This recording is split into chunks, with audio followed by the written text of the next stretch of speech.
If you are trying to help your child to learn their phonics, here are 4 things in under 5 minutes which might be of help.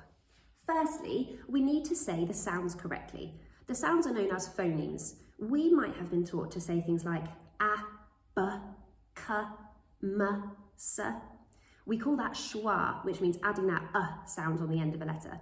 What we want to be doing now is saying, instead of m, we'd say m. Instead of l, it's l. Instead of s, it's not t, it's t. What we're trying to do is remove the from the end of the sound. That's really important, and there's a great video from Alpha Blocks, which I'll post a link to in the description, which shows you how to say all of the sounds in the alphabet. It's really, really important when it comes to blending, which I'll explain now.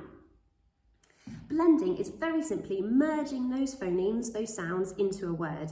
Instead of saying k, a, t, I want to be saying k, a, t, so that when I squish those sounds, they make cat.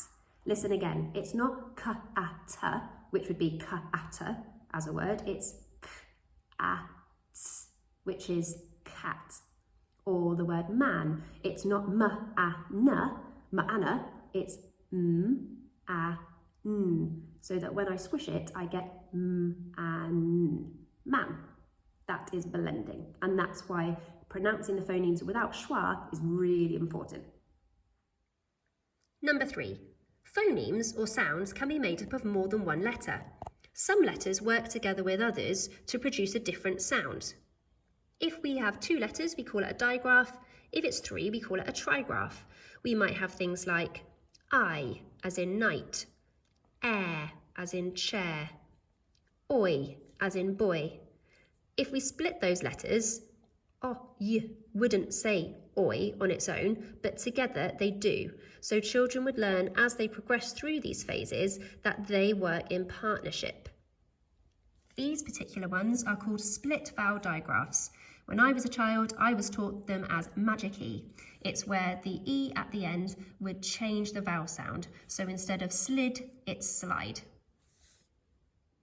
A child called Charlie might say their name begins with C or K, but that's kind of confusing because it actually begins with ch. The same with Theo. It looks like it begins with T or T, but actually it begins with th, which is why if a child has a name which has a digraph at the beginning, it can be confusing when they're trying to work out what their name starts with.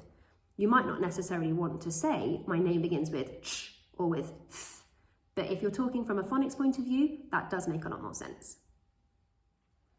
Number 4, sound buttons. These are a written method that we can use to show where the sounds are in words. A single letter would have a dot, but a digraph or a trigraph would have a line. So we'd have l, I, d, b, I, d, t, I, d. They help children to sound out and see where the letters and the sounds are forming. So that was a really brief whistle-stop tour to phonics. There's so much more to phonics than I've just said. If you're interested and want to know more, let me know and I'll be happy to help.